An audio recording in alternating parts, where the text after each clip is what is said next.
my condolences for the families of Alton Sterling and Philando Castile. As I said in the statement that I posted on Facebook, we have seen tragedies like this too many times. The Justice Department, I know, has opened a civil rights investigation in Baton Rouge. The governor of Minnesota, I understand, is calling for an investigation there as well. As is my practice, given my institutional role, I can't comment on the specific facts of these cases. And I have confidence in the Department's fair inquiry. But what I can say is that all of us as Americans should be troubled by shootings. These are not incidents. They're symptomatic of a broader set of racial disparities that exist in our criminal justice system. And I just want to give people a few statistics to try to put in context why emotions are so raw around these issues. According to various studies, not just one, but a wide range of studies that have been carried out over a number of years, African Americans are 30% more likely than whites to be pulled over. After being pulled over, African Americans and Hispanics are 3 times more likely to be searched. Last year, African Americans were shot by police at more than twice the rate of whites. African Americans are arrested at twice the rate of whites.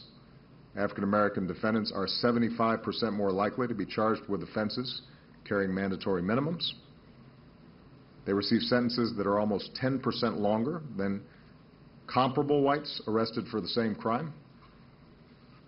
So that if you add it all up, the African American and Hispanic population, who make up only 30% of the general population, make up more than half of the incarcerated population.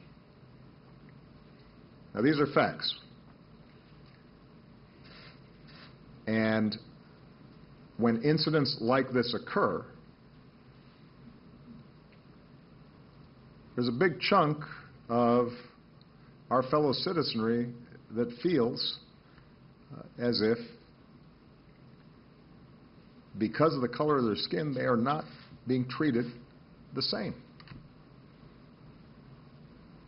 And that hurts. And that should trouble all of us. This is not just a black issue. It's not just a Hispanic issue. This is an American issue that we should all care about. All fair-minded people should be concerned. Now, let me just say, we have extraordinary appreciation and respect for the vast majority of police officers who put their lives on the line to protect us every single day. They've got a dangerous job. It is a tough job. And as I've said before, they have a right to go home to their families, just like anybody else on the job. And there are going to be circumstances in which they've got to make split-second decisions. We understand that. But when we see data that indicates disparities in how African Americans and Latinos may be treated in various jurisdictions around the country, then it's incumbent on all of us to say, we can do better than this. We are better than this. And to not have it degenerate into the usual political scrum, we should be able to step back, reflect, and ask ourselves, what can we do better so that everybody feels as if they're equal under the law? Now, the good news is that there are practices we can institute that will make a difference. Last year, we put together a task force that was comprised of civil rights activists and community leaders, but also law enforcement officials, police captains, sheriffs. And they sat around a table, and they looked at the data, and they looked at best practices. And they came up with specific recommendations and steps that could ensure that the trust between communities and police departments were rebuilt, and incidents like this would be less likely to occur. And there's some jurisdictions out there that have adopted these recommendations, but there are a whole bunch that have not. And if anything good comes out of these tragedies, my hope is that communities around the country take a look and say, how can we implement these recommendations? And that the overwhelming majority of police officers who are doing a great job every single day and are doing their job without regard to race, that they encourage their leadership and organizations that represent them to get behind these recommendations.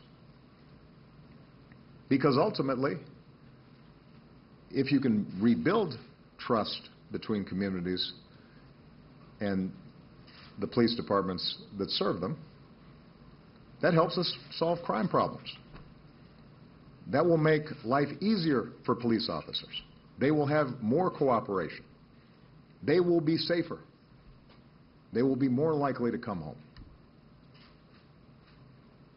So it'll be good for crime fighting, and it will avert tragedy. And I'm encouraged by the fact that the majority of leadership in police departments around the country recognize this, but change has been too slow. And we have to have a greater sense of urgency about this.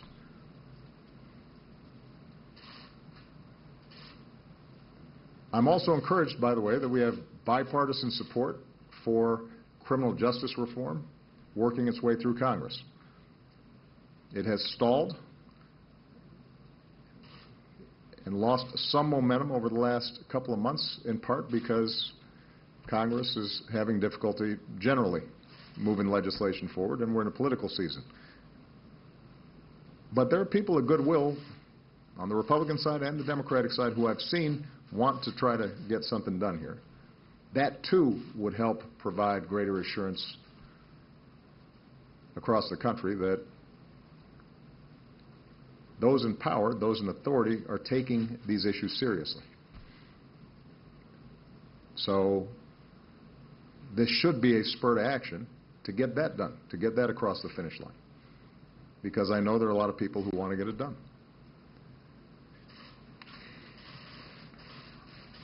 And let me just make a couple of final comments. I mentioned in my Facebook statement that I hope we don't fall into the typical patterns that occur after these kinds of incidents occur, where right away there's a lot of political rhetoric and it starts dividing people instead of bringing folks together. To be concerned about these issues is not to be against law enforcement.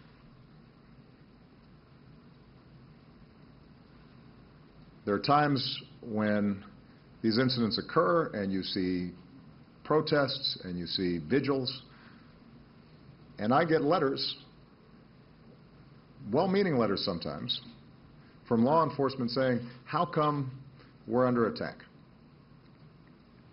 How come not as much emphasis is made when police officers are shot?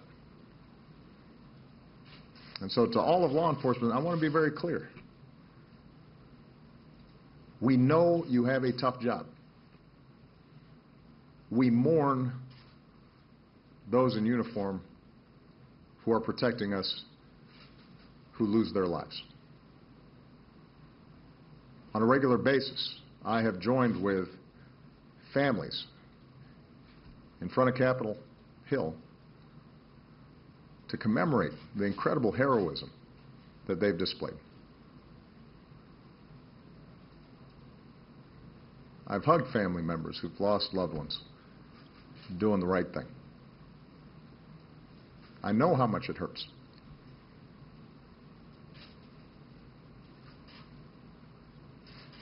On a regular basis, we bring in those who've done heroic work in law enforcement and have survived.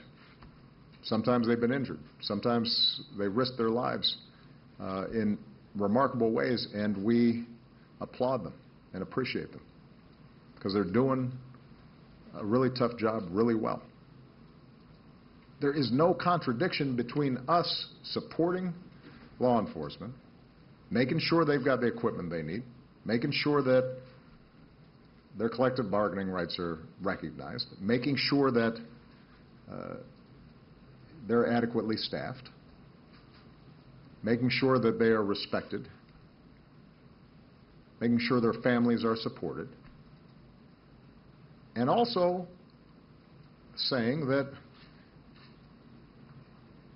there are problems across our criminal justice system. There are biases, some conscious and unconscious, that have to be rooted out. That's not an attack on law enforcement. That is reflective of the values that the vast majority of law enforcement bring to the job.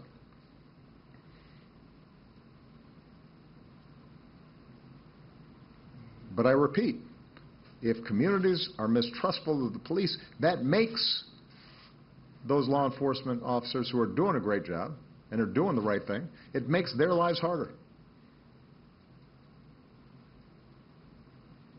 So you know, when people say Black Lives Matter, that doesn't mean blue lives don't matter. It just means all lives matter.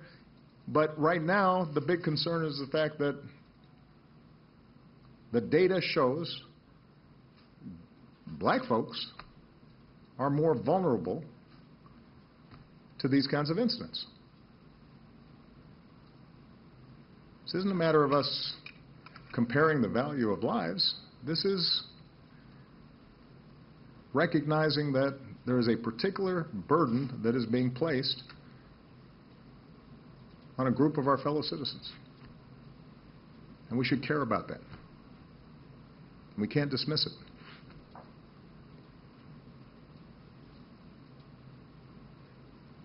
We can't dismiss it. So let me just end by saying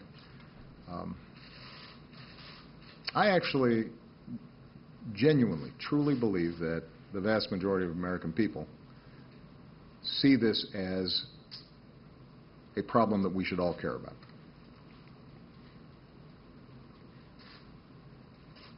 And I would just ask those who question the sincerity or the legitimacy of protests and vigils and expressions of outrage, who somehow label those expressions of outrage as quote-unquote political correctness. I just ask folks to step back and think, what if this happened to somebody in your family? How would you feel?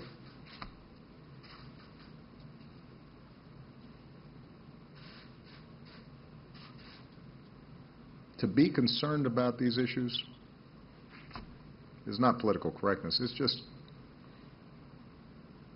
being American and wanting to live up to our best and highest ideals. And it's to recognize the reality that we've got some tough history and we haven't gotten through all of that history yet. And we don't expect that in my lifetime, maybe not in my children's lifetime, but all the vestiges of that past will have been cured, will have been solved. But we can do better. People of goodwill can do better. And doing better involves not just addressing potential bias in the criminal justice system, it's recognizing that too often we're asking police to man the barricades in communities that have been forgotten by all of us for way too long, in terms of substandard schools and inadequate jobs and a lack of opportunity.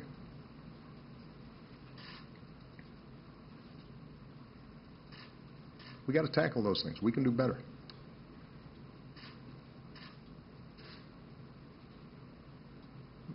And I believe we will do better. All right. Thanks very much, everybody.